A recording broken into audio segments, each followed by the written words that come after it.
All right, everyone. Welcome to the Grand Strand Astronomers meeting um, of the for May. You tell them May 2020. Geez, you can tell I'm well prepared. Um, so my name is Ian Hewitt. I'm one of the organizers of the Grand Strand Astronomical Society. So I think we have a pretty good meeting tonight for everybody that joined. Just a couple of notes for both people on the call and for people watching this recorded. We do have a Facebook group that I know a lot of you have gotten information about the meeting from. We also have an email list server, so I would encourage all of you to join the email list server. Um, because that way that's where we put out the links for the meetings and things like that and a lot of other information. So if you are in the Facebook group, you can post. We'll try to post something in the Facebook group with some information on how to join, or you can direct message Denise or one of us, and we can send you the information. Just a couple of organizational things. We had talked about incorporating as a nonprofit. Uh, we did get the incorporation paperwork in. Unfortunately, it appears to hit right at the beginning of the quarantine. It's probably sitting on someone's desk in Colombia. I did check that again. They're supposed to process it within like 2 or 3 days, but obviously it's been a couple months. I did check; they still haven't cashed the check, and it's still not in the database yet. So we'll try to see if there's some way they'll let us do a parallel virtual filing. We do have a domain name, gsastro.org, but there's no website associated with that yet.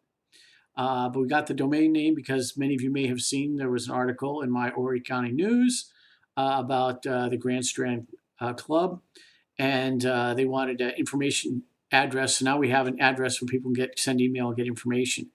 Right now, because we don't have a website, that email goes into my account, but we'll try to get that hopefully fixed up here sometime soon.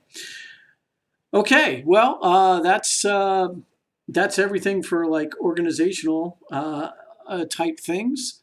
Um, this we have a really good program for everybody tonight. The Our speaker tonight is Mike Keefe, better known as the Astronerd. Uh, he is Mike. I've known Mike for quite a long time now, probably since he got into astronomy. Yep. Um, and Mike lives in Raleigh, North Carolina. He's a solar system ambassador. He's one of the officers of the Raleigh Club and has been an officer for Raleigh Club for some time. And Mike was very much an early proponent, early practitioner of video astronomy. So video astronomy is kind of neat. For those of you who don't know, it's somewhere between astrophotography and visual observing. It's basically it doesn't take all the detailed post processing workflows that you have in astrophotography to get any results. I mean, you certainly can do that. I mean, you can make it as complicated as you want, like anything else. But at the same time, it gives you a lot of advantages, even if you're observing from like downtown Myrtle Beach. You can actually cut through a lot of light pollution using the even relatively low cost video equipment. So it's been coming on pretty strong here in the last few years. Again, Mike's been involved really since the beginning. So without further ado, and Mike, you can further introduce yourself any way you want. Yep. I'll turn it over to Mr. Keefe. Thank you. Thank you. It's a real pleasure to be talking to you all. So thank you for the invite. And definitely, yeah, I've known Ian pretty much since I started really active observing in about 2006 when I joined the Raleigh Astronomy Club.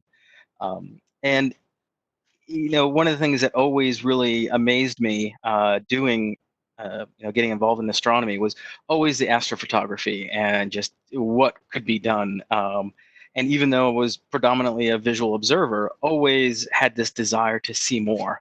And whether it was details in spiraled arms, or even to try and glimpse just a little bit of color out of a nebula, or could you visually get the central star of the Ring Nebula? It was always those things that just wanted a little bit more through what I could see, and that's what really kind of took me off into doing video astronomy. So since I'd say about 2014, I've been dabbling in video astronomy, and really started very, very heavily doing almost predominantly video astronomy in 2016. Um, so let's see, just to share my screen. Um, so that's kind of my journey there, and kind of what really precipitated my desire to get into it. And it's quite amazing, what really has been kind of the history of that. It is much broader than anything I ever thought, and it has been around for so long. So um, this evening we're going to just cover really what it is. We had a little bit of an intro from Ian on kind of where some of it has started, and how it's being done. We'll also talk about why even do it. Why bother? Why not take the full next step to do full-blown imaging? What equipment do you need? It is good to set some expectations about what you will be able to do. And I'm going to show you some examples of some of the things I've done, as well as leave it open for some Q&A at the end. So, but if you do have any questions, feel free to interrupt, ask questions. We want to make it very interactive as possible. So please feel free to just pipe up and ask a question. So what is video astronomy? And I think if you ask 5 different astronomers, you're going to get 6 different answers. Um, but here's what I think. And it really is about observing the object. It's about trying to get that as close to possible as real time, and not necessarily collecting the data for some time later for post-processing for something. It's really about maximizing what you can do at the telescope. And instead of an eyepiece, we're going to take the sensitivity of a camera and enhance of that view of that object right now, not necessarily later. In some cases, you can use a night vision device to place over the eyepiece. I won't be talking too much about that aspect of video astronomy, or what we call EAA. I'm not that familiar with it. I've only looked through a couple night vision optics, uh, but never actually done it myself. But it really is also not only taking that sensitivity of the cameras, which far exceed what our eyes can do, but it's also exploiting technology. Whether that technology is 100% sitting in the camera, whether it's in a night vision device, or it's exploiting the computer. But again, the whole point is to do that right now, and not necessarily at a later point in time. You'll find that most of the purists agree that if you're actually going to do any post-processing, it's not video astronomy or EAA, it's really imaging. And Cloudy Nights is a phenomenal resource, and they've lumped all of that into EAA, or electronically assisted observing. And it is interesting because that forum keeps it's the redheaded stepchild. No offense to anyone who's a stepchild or redheaded, but it is, I think now I can't remember where it's been moved to now, but it just seems like every year or two they decide to move the forum into another subgrouping. But that, again, that's my take on what video astronomy is. And as we alluded to earlier, is it imaging or is it observing? And the answer is it's actually neither, and it's both. So it does really fall right in between, and you have a lot of similarities between the two. It's and the history of this just blew me away. And in 1928, this is the article that's on the far right-hand side. You had Donald Menzel from the Lick Observatory actually published an article about using the emerging technology of television to broadcast these views from a telescope. So even back then, they were thinking about, oh my gosh, can we, get that image from a telescope? Maybe it's Mars or something, and then beam it over the airwaves. And it's a very interesting article there. But then even in 1961, you'll see this other picture down below of Gil Miles from the Sydney Amateur Astronomers. He's actually got his video astronomy setup. So you see this nice old classic Newtonian.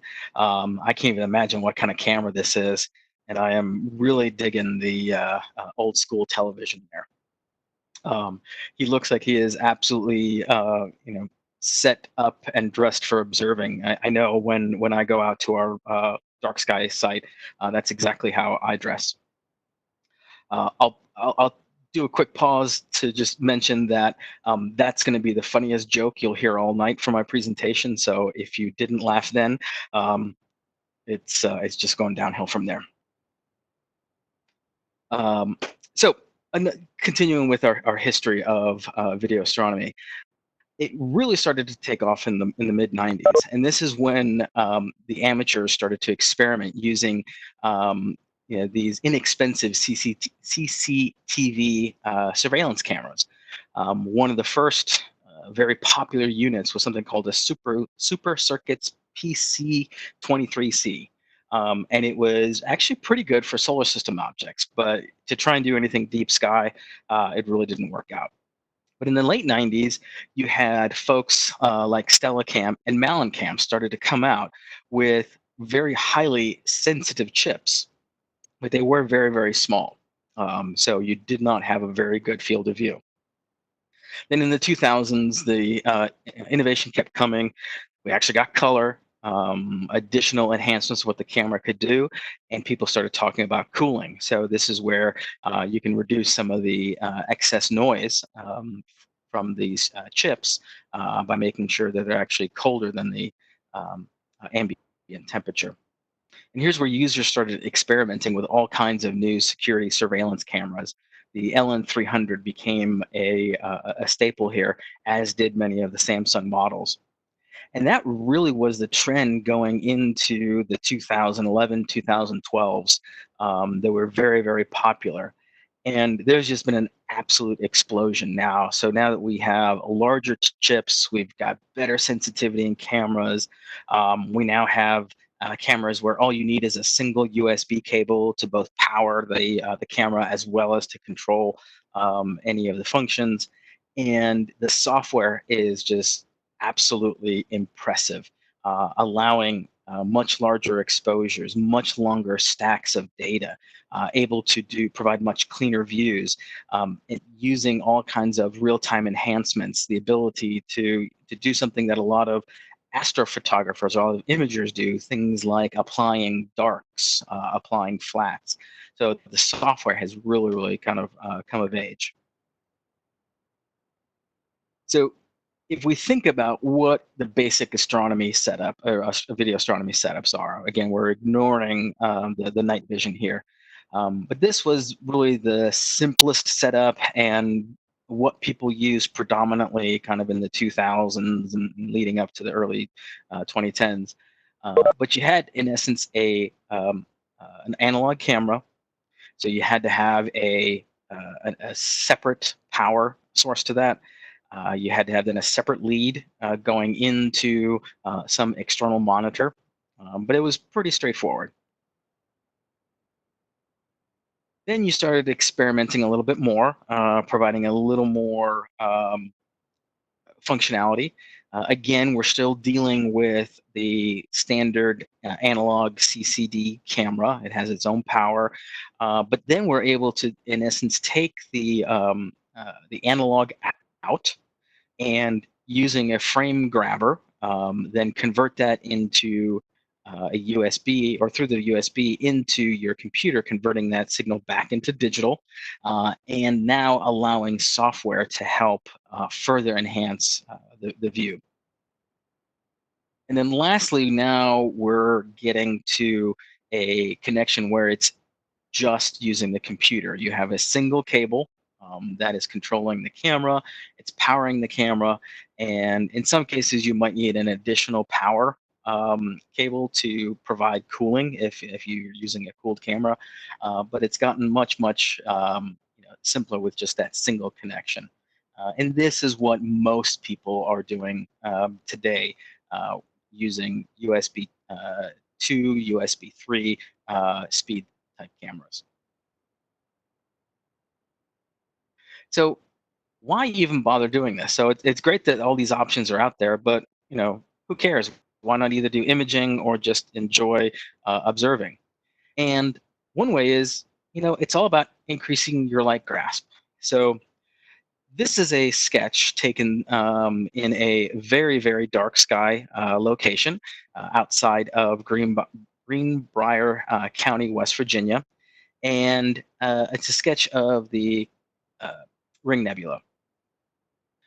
This is a screen grab from or sorry, this is a screen grab using my old camera with an 11-inch Schmidt Cassegrain. And I took this from a place called Jordan Lake, which is where the Raleigh Astronomy Club has our, um, we'll call it our dark sky site, but it's far from dark. And you can see that the uh, dimmest object that this individual was able to sketch was this particular star at magnitude 15.3. Yet, using video astronomy, and again, this capture is probably about 20 seconds worth of exposure on a CCD camera. Um, what I can pick out as the dimmest object in this entire picture is a star that has a magnitude of 18.45.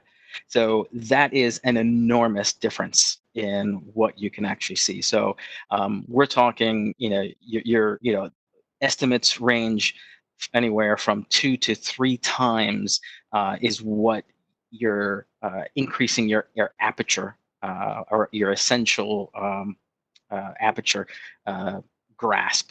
So, in other words, in this case, to see these sorts of magnitude or these dim stars, you'd need to be using somewhere around a 25 to 30-inch scope. But you're able to do it with an 11-inch scope using video astronomy. So again, you can go much, much deeper and see more fainter objects and more detail. Another reason is really to overcome light pollution. And I love this next picture. This is taken from Zone 4 in London. So it's pretty bad. And this is 100 seconds of exposure from a Meade 12-inch SCT. And that's pretty impressive from downtown, in essence, London. Um, I've done a similar type of view, not as good. My camera was not that good when I set it up, but we were able to show the Ring Nebula in color and actually see the central star uh, with my at that point my 11-inch scope from the terrace of of a museum in downtown Raleigh, and that's pretty impressive when you can cut through that kind of light pollution. It's also a great outreach tool.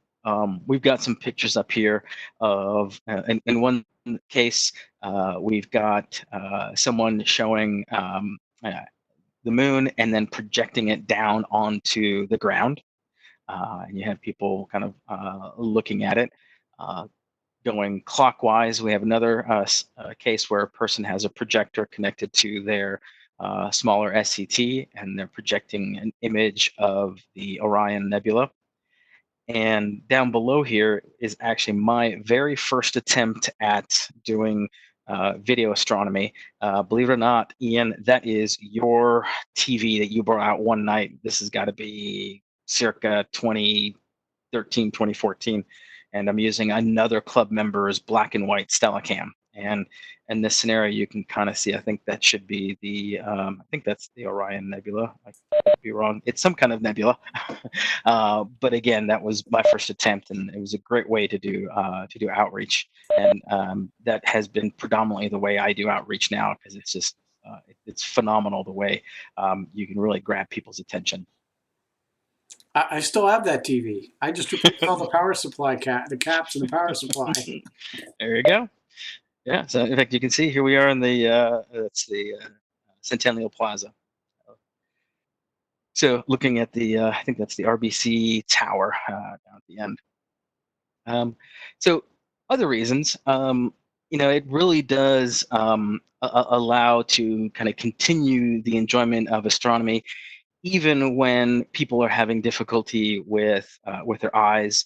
As all of us know, our vision does not improve with age. Also, it's great for young kids. How many times, at least I know it happens all the time in outreach for me, you've got little kids that are trying to look through an eyepiece, and they're sitting there covering their eye and hitting their covered eye in the eyepiece, or they're trying to look and the eyepiece hits them dead center in the nose. Sometimes they have a really hard time looking at it. Um, so that also plays a role. Um, you can enjoy views in color rather than shades of gray. I know I personally enjoy that. I should have spell checked this next part, but this also allows for internet broadcasts and virtual star parties. I mean, that is huge given the environment we're in today. It's also amenable to do sorts of remote control and viewing. I know people that have some sort of setup up in West Virginia or in kind of the mountains, and they're able to do everything, set it up, and do live viewing from those much darker locations. Um, really, you're talking about much more effective capture of photons versus the human eye.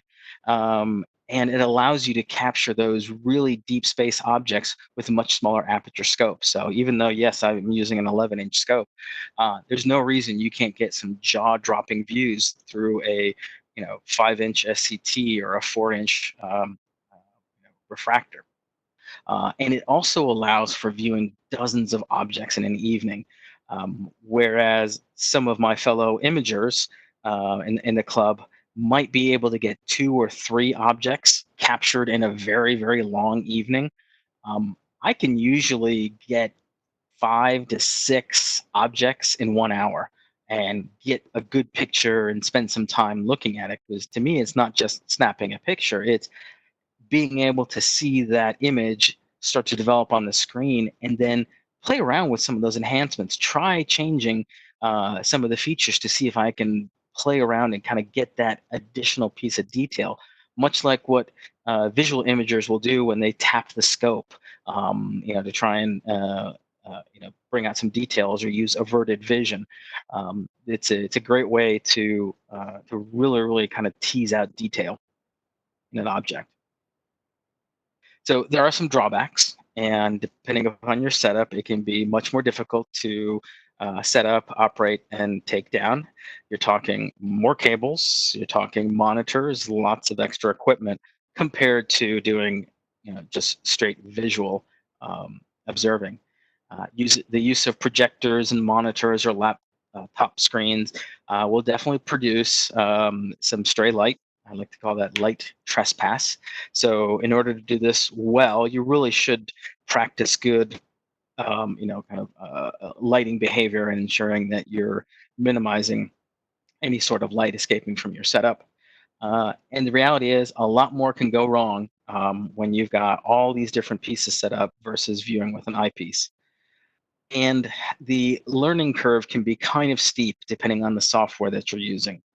Uh, and I found that several nights of experimentation are required. The huge breakthrough that I had was when I went to a star party called the East Coast Video Astronomy Rendezvous, or ECVAR.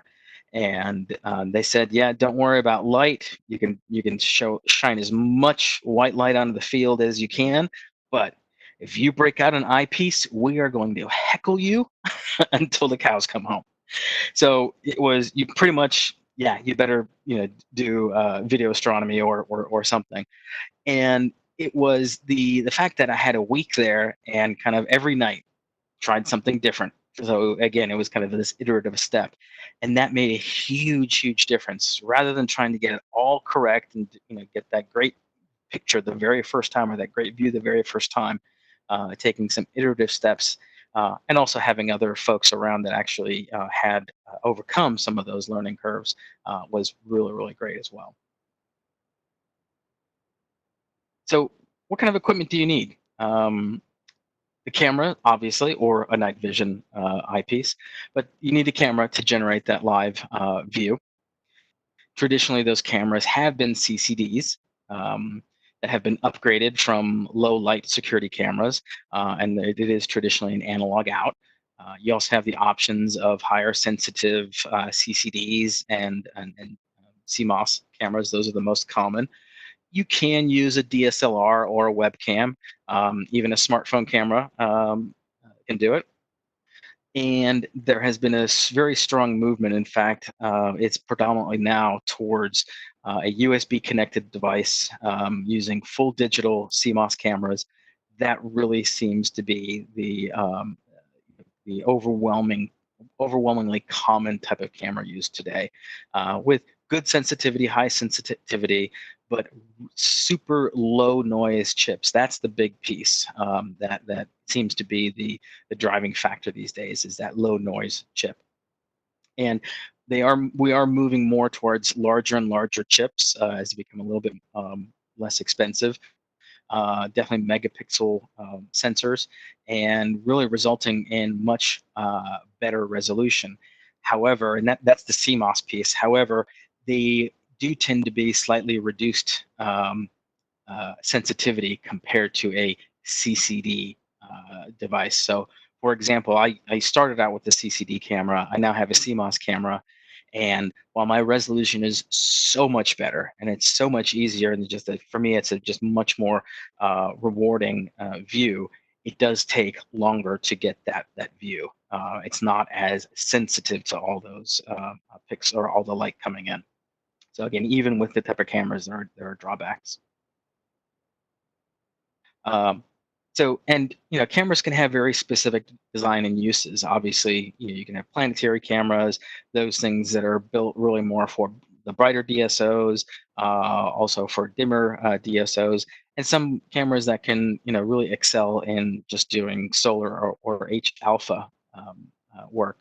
Most of the video cameras today or the EAA cameras. Uh, really do vary, but they allow you to enhance that video output. So the cameras will allow you to do different levels of integration. In some cases, you can consider that exposure time. Even though the camera will take so many frames a second, it still kind of integrates all that, the views. You can definitely change the color balance. You can change the gain. You can change the gamma. There's a whole bunch, and you can actually, in some cases, the software also allows you to stretch the histogram. And the recent explosion of all the different cameras that are available have caused the choices just to become almost exponential. And it's surprising how often on the forums like Cloudy Nights, you have folks that are just, it's kind of this analysis paralysis. What should I buy? What should I get? What's the best camera? I mean, and it is very difficult trying to make that exact choice. So when we think about the kind of spectrum of cameras and sensors, you can have things or cameras that are probably more suited to something closer to the visual spectrum. In other words, you're getting faster and faster shots. So it might just be a single exposure or a few very short exposures. Usually tends to be less than 60 seconds on the visual side. You might not even have a full megapixel camera. They definitely tend to be CCD sensors. They tend to be smaller chips with larger pixel sizes, but they are really, really, really sensitive. Um, most of them tend to be more analog connections, which you can do a USB or a frame grabber, and some are just USB. Oftentimes, though, they're really designed to be connected to a monitor, so the computer is optional. But in most cases, you're going to end up having a very narrow field of view. And then when you get more towards the use of cameras that are probably more considered imaging cameras, but you can still use them for EAA, you're able to take advantage of stacking the particular views. You can do lots of different exposures. You can do, anywhere from short exposures to longer exposures, anywhere from minutes to potentially hours. There is limited processing and sometimes even extensive processing that can be done either in the camera or on the software. And you definitely have, megapixel size setups. CMOS is definitely tending to be the more popular of the sensors. Though there are some CCDs. you're definitely talking about larger chip sizes or larger imaging sensors, which help give you a bigger field of view. You tend to have the smaller pixel sizes, but they do tend to be not as sensitive as the kind of the cameras that are more towards the sensitivity or higher sensitivity, which means you wind up having to do longer and more exposures. Again, most all of them are USB now, and for the most part, plan on having to bring a computer with you, and you do get a slightly better field of view. So here are just some examples of the cameras in those different buckets. You've got on the far right-hand side things like the Malicam Micro, the Extreme Exterminator, this company called AVS. They're no longer in business, but that's the camera that I first bought. And the Revolution Imager is very, very, very similar to that. And then you've got kind of like the middle group. I will say that the ATIC Infinity was one of the very kind of first really high-end cameras in this area. It just had great software, good resolution. It really was one of the market leaders back in the 2016 timeframe. And also this 224 is the type of chip that Sony came out with. That was another real big game changer at the same time frame for cameras. Super, super low noise camera. Again, not as sensitive as some of the CCD chips, but super, super low noise and great for stacking multiple images. And then you get to some really big, the bigger cameras that really are almost dedicated imaging cameras, but can be used to do very kind of the same sort of EAA view. And in fact, I do have an example here. So this little guy, if you guys can see, what I may do is I don't know if it comes through. I'll see if I can exit and tell it to stop screen sharing. Maybe this will come out a little bit better. But so this is my my very first camera. It's a small CCD camera, and this is the one that was made by Astro Video Systems.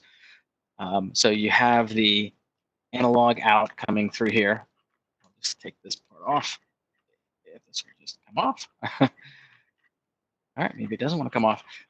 But that's the analog piece, and then I've got a frame grabber attached to that. So it is interesting that you go from, obviously it's digital coming in because it's hitting an imaging sensor, being converted into analog, and then you're then turning around and turning it back into digital, which I will tell you has some aberrations with it.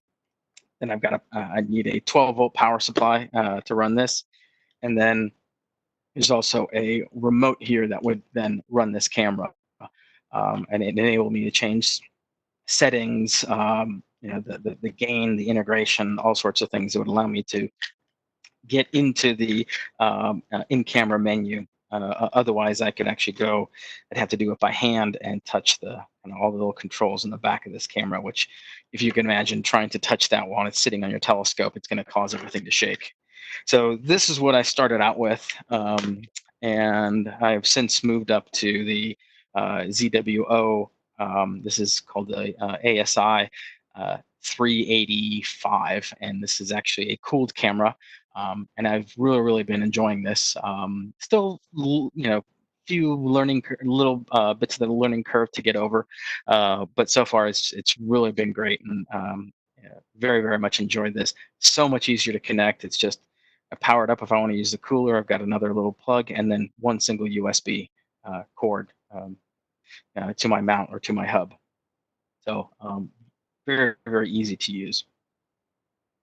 All right, back into the screen share.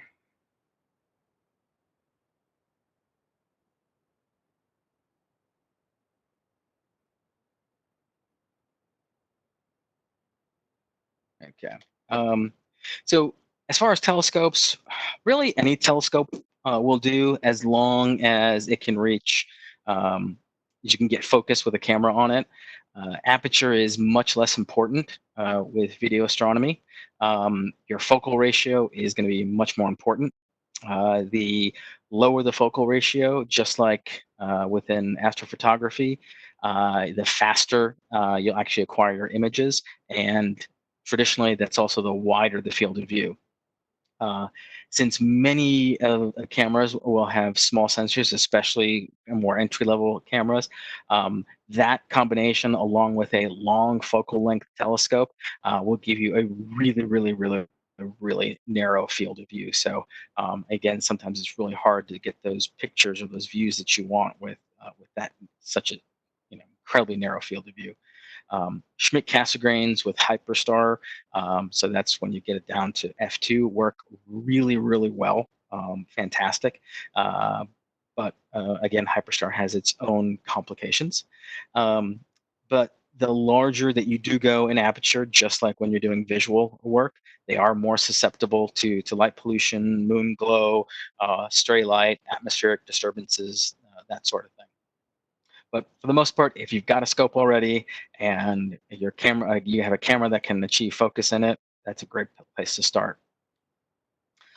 You may say, oh, you know what I don't have is a equatorial mount. I only have an alt-az mount. And all the pictures I'm going to show you that I've taken have been through my alt-az. In fact, everything I have shown you so far, at least my pictures have been through an alt-az scope.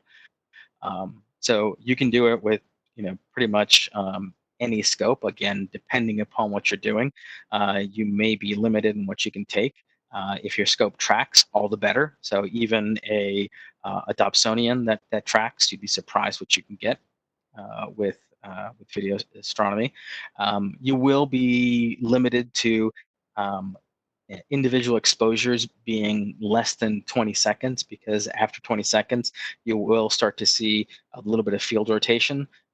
So again, you could capture for a long time, but the individual captures aren't going to be able to be more than 20 seconds. If you want to do more than that, you will need to get a wedge for your fork-mounted scope or an equatorial mount. And it is pretty impressive. The software packages today will actually adjust for tracking errors and field rotation. And I'll talk a little bit about that further. SETs tend to be very popular, which will oftentimes give you or basically require the use of a focal reducer, because otherwise you're just between the really long focal length of a SET combined with a narrower chip. Again, you just don't get a really nice field of view. So you can use the standard SET focuser.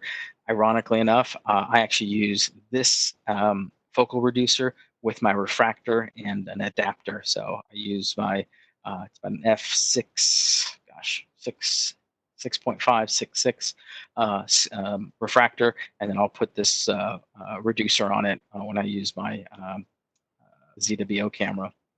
I actually use a Optec focal reducer that gets me down from f10 in my CPC 1100 to around f3.3, and it actually there's definitely some aberration in there towards the outer edges of the picture, but kind of closer in, it's very well corrected. And there are a couple options here where you can actually make variable ones, and I've actually seen people stack focal reducers together. So they'll take two 0.63 focal reducers and kind of stack them together, and with some spacers, get to around f4. And of course, you're going to need a computer, a laptop, or monitor of some sort. And the options are quite varied. This first option here is with the Revolution Imager, and they actually have a nice little monitor that you can clip right to kind of where it would have like the quarter-inch or the quarter 20 bolt. You can look right through there. I've seen people put mounts on top of their scope. You can see this scenario. This individual has also an iPad mount there. in this other version, someone's got a tube TV as well as a computer monitor in their setup inside their garage, laptops on carts, laptops connected to your Bob, and this is actually a fairly famous EAAer, if you will. I cannot remember the guy's name, but he is in Snake Valley, Australia, and this is his kind of. He does a lot of outreach as well as internet broadcasting. So he's got a whole little setup in his observatory there. Video grabbers is an option you can use. Again, if you only have an analog out camera, these are becoming somewhat obsolete as most of the cameras now are pretty much pure digital. Again, these sorts of things do, you go from digital to analog back to digital, and it is weird. I've noticed these aberrations are basically like flashing random hot pixels. At least that's been my experience, that is created by this analog to digital or digital to analog to digital conversion. And lastly, there's the software. You've got Milostick, which only works for the Malin cams. You have the Infinity software, which is pretty much only used with the ATIC cameras. I've seen it used. It looks really, really good. Fantastic, but again, only works with ATIC cameras. Lodestar Live is a similar program, but again, it's only for the Starlight cameras. Again, I hear it's great. Astrolive, up until recently, it was actually pretty good. It was a one-man show by the name of Kyle. He was out of Florida. He was working on a partnership with ZWO, and that looks like it has evaporated. But I think people are still using his software. By far, the most popular is becoming SharpCap. There are some free versions. I'm currently using version 3.2, and the what it can do is absolutely amazing. I think it's for the full-blown pro version. I think it's $10 a year, and it is absolutely worth every penny. Not to try and sell anything, and I'm not affiliated, so I don't make anything off it. But it is really, really good software. And then lastly, I have never seen it used, but I understand there's a package called Astro Toaster. It's either Astro Toaster or potentially Astro Tortilla. I'm not 100% sure, but it's predominantly used by DSLR cameras. So if you have a DSLR and you want to do that kind of live viewing, that is an option. And then, of course, there's other stuff. A lot of people wind up making sure they have, some sort of ability to control their light output, create a control room. You can set up small tents. Some people do it from within an RV, or you can do it from inside your nice, warm, cozy den while you've got your scope sitting out in the cold front driveway. Focus mask is a really, really, really good idea. I found that using an automated focuser, especially if I'm not going to be sitting right next to my scope, is so much easier to use. And definitely, if you're remote or you're kind of in a less populated area without access to power, you'll need to make sure you have some sort of battery box, 12-volt battery supply, something along those lines. Is, And is that Rapid Eye in that picture? I don't know. It might be, although I'm not sure because it looks like it's a Pennsylvania license plate. Oh yeah, so it is. Sorry. But yeah, I know what you're talking about. It does make for a great setup with the clamshell camper. So this is my setup for video astronomy. I've got my Alt-Az scope, works beautifully. I have an ice fishing shelter to block light trespass. I can only imagine what this particular company, the company's name Eskimo, when someone from North Carolina bought and had an ice fishing shelter shipped to them. I can only imagine the chuckles that they had. But it is amazing. There is no light that leaks from it, and it actually opens up and can be quite airy during the day. but yeah, it is absolutely um, like to say airtight, but it's light tight. Yeah, nothing leaks out of that. It's a lot like one of these, what do you call it?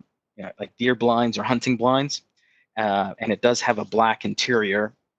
What I really like about this one is even if the black interior starts over the years starts to potentially kind of fade away or wear out, if light does leak from this particular setup, it should leak red. So again, that's why I bought that particular one. So of course you have to have something to keep your daytime occupied. So got to bring your solar telescope out. Um, I do have my refractor for the wide field views. Um, Also very important, hammock for afternoon naps. Outdoor kitchen. I do not like to cook inside when I'm camping. I do have a coffee pot out there. We get drip coffee or drip type coffee um, uh, for late night observing sessions. And Mike does not sleep on the ground anymore, so had to have got to get the camper. So, what should you expect when you're doing video astronomy? So again, we talked about it increasing the light grasp of your telescope. It's great on dim objects like galaxies, nebula, or globular clusters. I'll say that you don't get the same sort of shimmering and kind of that almost romantic feeling that you get when you're looking at some really nice open clusters. And I'm not talking about the hobby killing open clusters that are part of um, the what do you call it, the Herschel program, but these really nice open clusters like the double cluster, et cetera. You don't get that same sort of view. I think visually there's always still better open clusters, but everything else, definitely video. Um, it will not compete with the dynamic range of a human eye, so you won't get those same views of the Orion Nebula where you can actually make out the trapezium and still see all that nebulosity off to the on the outside. And the reality is, you're not going to get photographic quality views for only tens or a few minutes of data versus what you will get from processing. So again, this is an example taken from 20 seconds taken of the whirlpool with my scope. Compare that to 75 minutes of exposures with the same sort of camera and scope. So it's no contest, but again, compared to what you'll see visually, this is where I think it really, really makes a difference. So some of my own examples. Um, these are all from that CCD camera I showed you. I've done more with that than I have with my newer camera.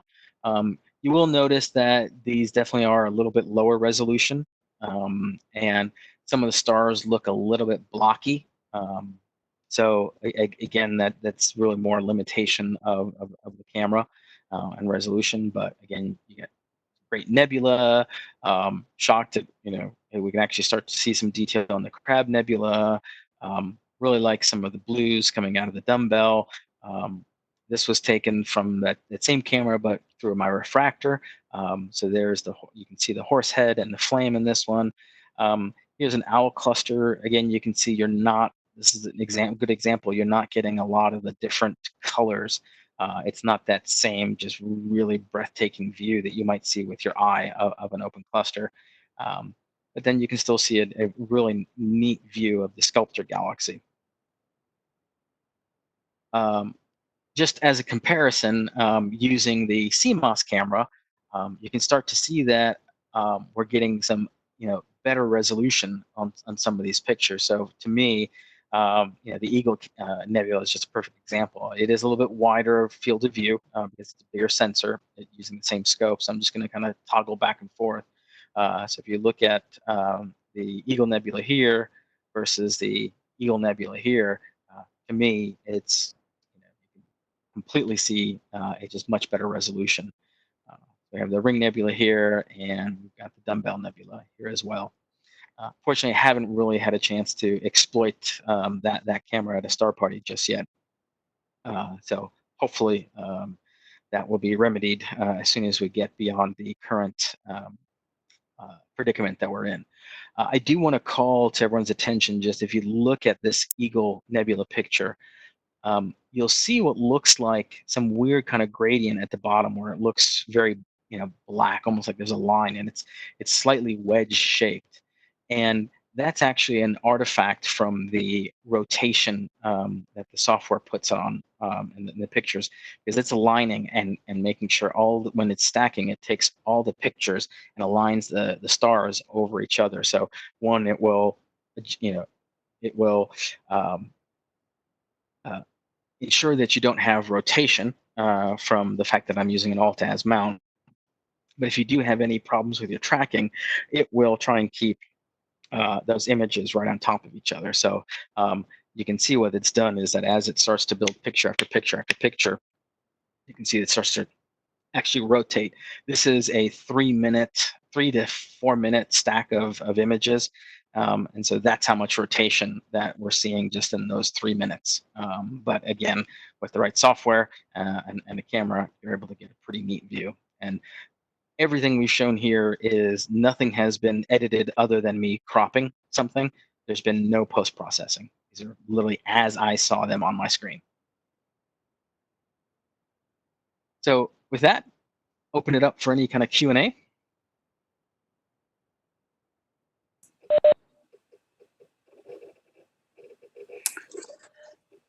Yeah, there's a question, Mike, from the chat that says, ask about, are you using filters with those images? The only filter that I'm using, and I just started using it, is may be hard to see, but I added a infrared cutoff filter in here. So that's just to keep some of the stars from bloating. But other than that, no filters whatsoever.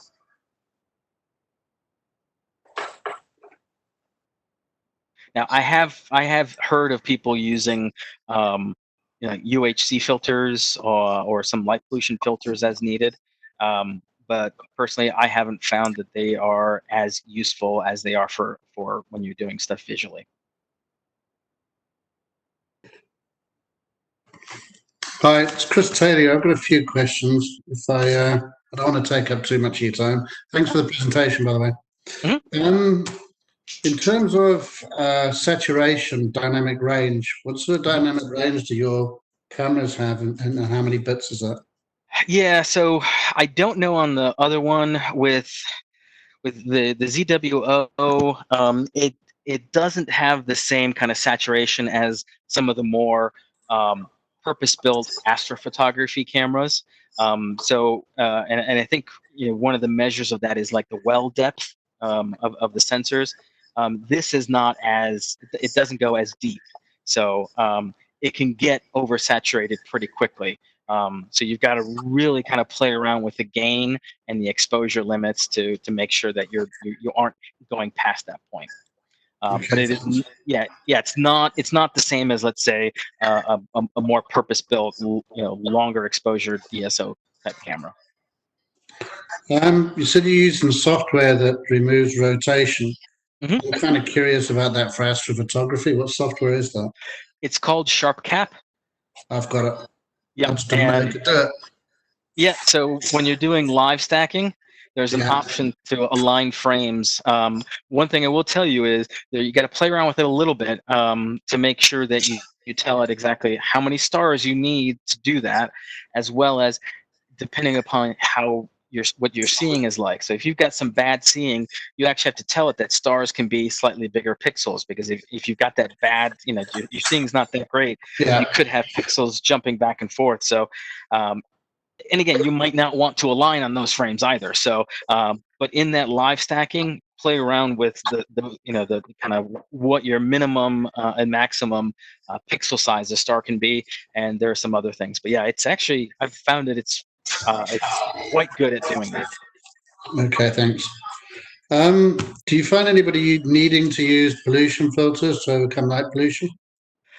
Actually, no, I haven't. I'm surprised at what people can get from, poor or highly light polluted areas.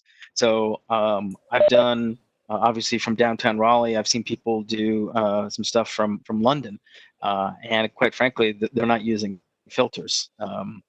Again, I find that the biggest problem is potentially when you've got something like the Eagle Nebula, where you've got some very bright stars there, but you also have some of that dim nebulosity. If you cut out the infrared piece from some of those stars, it helps eliminate that bloating of the stars. So, but other than that, I found honestly it's not as good. I haven't found the need to use them. You can and maybe it's just my own lack of experience with it, but I can pretty much compensate for it just by playing around with the gain, exposure, and other things. Thanks. I've got a question. I don't know really how to ask it or whether you know the answer to it. Is there any crossover from the technology that you guys would use into astrophotography? And I'm thinking more towards, say, planetary photography, where you need a sensitive, some type of, say, a security camera that is designed for low light conditions, that with high frame rates, that you could use, take an AVI file and then stack those using, say, Registacks. Yep. Yeah, and there is a ton of crossover, especially some of these newer cameras. So this one I can actually do up to, I'm almost positive I can go up to 120 frames per second. So you can use this for planetary work, and that's what most of these cameras are now. Is they'll actually do both, or they can do double duty with them. What I haven't found yet, or kind of looked at, is I even though this can do some planetary work, it does not do well with solar. I've tried. It doesn't like it doesn't like sitting in the hot sun. Okay. But yeah, I'd say there is a lot of crossover. So, in fact, a lot of techniques are crossing over. So, when I first started doing video astronomy, there was no idea of taking darks and subtracting out darks from that. Yeah. But with this camera and SharpCap, I've actually built a whole dark library. And I try and update it about once every 6 months or once every year. But yeah, so I can subtract darks. I haven't played around with it, but it'll also allow me to subtract what's the other one, flats. So I just haven't taken. So a lot of the technology is absolutely crossing over. Okay. All right. Thanks. That's all I've got. Sure. Sorry for an uploads in the evening. Oh, no worries.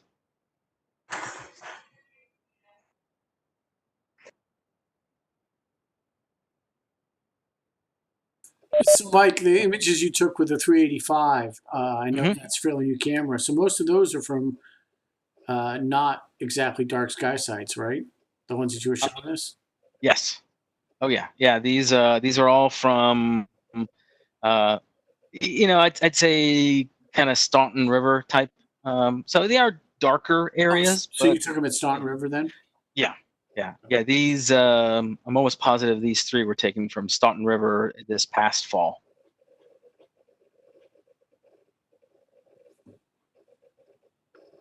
And I'd say it does help. I found that, and again, I think that's just more my lack of processing and understanding of SharpCap. But I found that with a darker background sky, I'm able to kind of tweak the images a little more. I tend to have a bit more problem in where we've got light pollution and trying to make the background sky darker and still tease things out. So, I mean, if I go back to this view from the gentleman in London, there's no post-processing, and it might have to do with that he has a, what do you call it? Might have to do with that he has a CCD camera, but I mean, this was taken from London, and let me see. I don't think I have. Yeah, it's a Lodestar camera, so yeah, it was a CCD.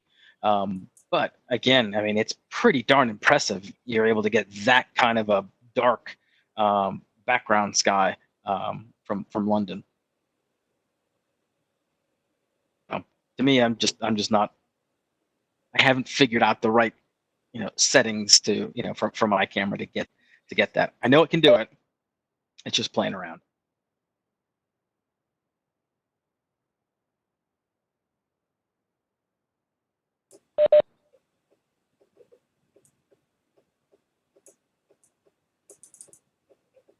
And I will say that in the past kind of few months, it has been very rewarding to be able to just kind of set up and do a Facebook stream of stuff from your scope live.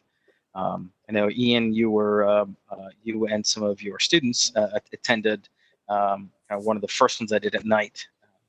Had all kinds of problems with my connection, but I was really pleased that it went pretty well. And even as a club, we're starting to do more and more kind of these virtual observing sessions where we can at least still get together and look at objects together. We might not be standing in front of the same scope, but we can at least share the view and still kind of have the social interaction and camaraderie. Yeah, I would try to get another one of those together soon. Yep. I think some of our other club members here joined as well. Mm-hmm. And I mean, if you have a scope, I'd say as long as it's a scope that can track, pretty much you can get a what they call the it's the IMX 224 chip, which many camera manufacturers are still using. It's a really good camera, and it's not horribly expensive to get into. You can get them anywhere from 200 to 400, depending upon what other gizmos you want. But you can pretty much set it up, and pretty much any laptop will run this. My laptop from 2011 runs it no problem. In the field, I also use a really small kind of 12 volts computer that's really more designed to kind of be the ones that sit on top of your your high def TV, and it just runs like a media server. That handles the telescope control, the software, everything beautifully. So there's not a lot. You don't need a lot of computing power to do this at all. So, Mike, this was great. Thank you. I had a quick question. So when you stream to Facebook and things like that, are you doing any kind of audio, or is it mostly just streaming the image? Yeah. So when I did my first Facebook piece, I was hoping for, and I'd never done Facebook Live before, so I just did Facebook Live. So I did audio, and unfortunately, I only had one screen going, so I didn't see other people chatting. It was hard to interact, so it was really more kind of one-way audio. I like doing the sort of what do you call it, WebEx, or what's what I'm looking for, Zoom call, where it's a little bit more interactive and you can hear people. At least that's my preference. Yeah. So one thing we did that worked out pretty well in when Mike did his first session, and he was like working the camera and like adjusting the the white, the dark, the various like the midpoint, the gray point, and the white point, and the black point. And while he was focusing on that, some people were asking questions about the galaxies we were looking at, and I was actually fielding the questions. Yeah. So that was actually, it turns out that wasn't a plan. I just knew some of my students were on the call. But it turned out that was actually pretty convenient to have somebody who was able to field the questions, because it turns out it seems to be that way. Mike is able to kind of focus on getting the images, adjusted and everything. So that would be something I would recommend if you try it yourself. Yeah, absolutely. I think in this kind of, when you're trying to share, it's so hard to monitor kind of the chats and everything else unless you've got multiple screens right there, and it's easy to do. But even that, it's hard to miss stuff. So yeah, it was much easier with kind of having that partner in crime.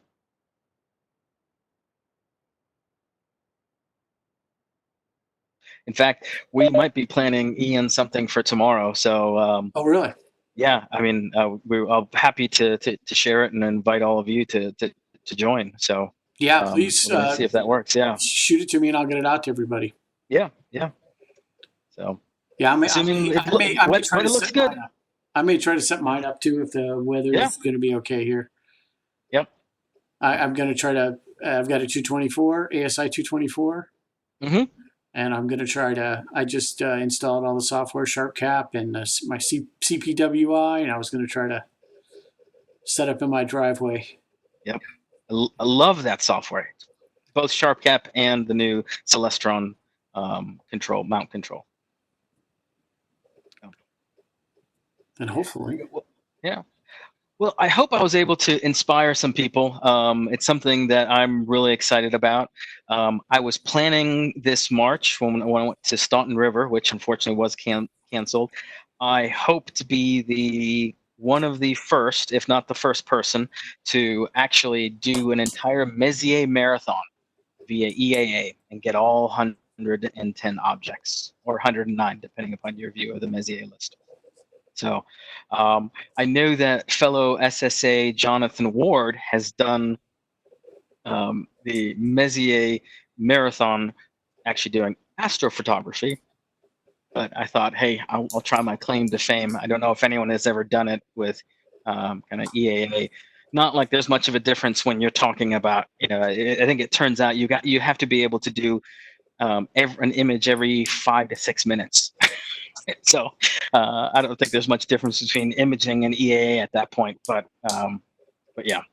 So well, yeah, because a couple of them are so tough. Like I've only ever gotten. I've been too short because it's it's M30 at the end and and M74, M74 at the front. It's so yeah. faint and so low. Both of them are so low in the sky, Yeah. and those are the two that are really hard to get. See, that's why you do it at a star party. Make sure you're aligned from the previous night, and then you just go. Yeah, It's kind of cheating, but I'll do it. We were ready, but both Pat Moore and I tried that. And Yeah. we just couldn't. Yep. We just couldn't get all of them. I mean, well, Mike, thank you so much for presenting. As always, an excellent presentation. And Thank you so much. I think this is I really think this is really fascinating, especially due to the fact that this is something that's really easy to do from your driveway at home, right? So even if you live somewhere that's not ideal, it's pretty amazing. Or you're downtown somewhere, it's pretty amazing what you can get. It really does cut through light pollution. I know Jim Mallon, the maker of the Mallon cam, he lives in Ottawa. And, and he takes all these pictures from downtown Ottawa. He kind of prides himself on taking pictures from downtown Ottawa of all these deep sky objects. So it is pretty interesting. This is a lot of us, it's always nice to get out to dark sky sites, but many nights, especially now, you may have a clear night and, you can, if you have a computer, you can kind of throw this together and it's kind of interesting. So, Well, hopefully it works out for tomorrow night. Look for an email. It's something we would love to have more people involved with, and would absolutely extend the invitation for anyone to join us. So, absolutely appreciate that. Yeah, it'll be a Zoom. I know we're using Zoom, so just be on the lookout for a Zoom invite. Thank you. It's excellent talk. Excellent. Sure. Thank you. Thank you. Very engaging. Does anybody have any questions for Mike?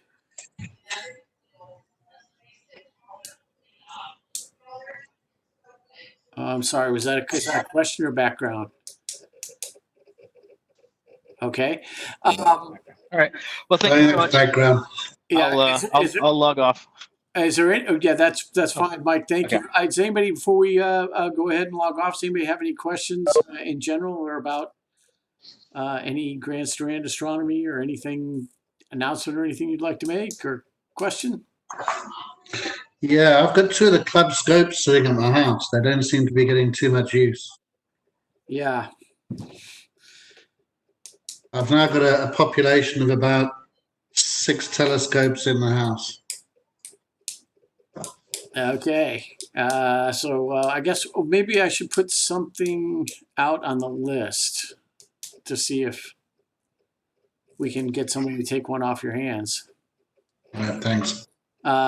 Can you remind me what they are again? They're like, Sorry, where I am, Forestbrook. no, I'm sorry. What scopes they are? Can you remind me what they are again? There's a 10-inch around in telescope, and there's an 8-inch Dob. Okay, thanks. They're both Dobs, actually. All right. We'll see what we can do about that.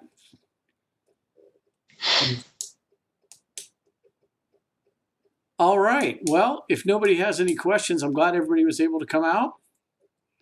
I'll try to set up something here again in a couple of weeks, another virtual meeting. I'm not really sure what the speaker is going to be, but I'll find one. If anybody has anything in particular they'd like to hear about or any topic, let me know, and I can probably find somebody to talk on it. Yeah, you mentioned it was a couple of months ago about live stacking.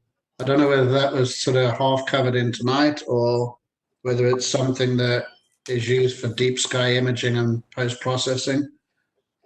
So maybe more of a kind of a hands-on watching and looking at the networks, or just. Well, I guess was it SharpCap was mentioned earlier on? It's a product which I use for deep sky. I'm just wondering if there's any benefit in using live stacking over taking longer exposures or not. Oh, okay. Yeah. I do know some people who probably know a lot about that. Thanks. I also know somebody who's really good with eyepieces. He's probably looked through every single eyepiece ever made. I don't know if that would interest people. Yeah. He's pretty much one of the leading experts on eyepieces. And I don't know if anybody's interested in collimation. To see if we can get somebody who's really good at collimation on. Which reminds me, I've got the club's collimator. Need some batteries. I'll get those for it. I used it on the club scope when I clean the mirror. Okay. If you buy batteries, keep track of what you spend. Well, I'm sure it's not a lot, a couple of dollars. Buy me a beer. yeah, we can do that. In the future. But yeah, so if anybody has any other ideas of topics you'd like to hear about or things you might be interested in, you can it's just send an email or post it on Facebook or whatever, and we'll try to arrange a presentation on it, right? So that way you don't always have to listen to me talk. Thanks, and thanks for arranging tonight. And I tell you, there is a NASA social. It's a virtual one for the launch on May 27th out of Kennedy for the 2 astronauts going up to the SpaceX. So they're having like a live stream kind of thing. So you could go to nasasocial.com and sign up and watch the astronauts go up on the space shuttle live on the 27th. I think it's like 4:30 they launch, or right around 4:30. Yep, about 4:30. That's exciting. And the rover, I'm getting excited for that too. Lots of going on. They're getting it packed at Kennedy from what I've been reading is they're getting it ready for launch, the new rover Perseverance. So that's exciting.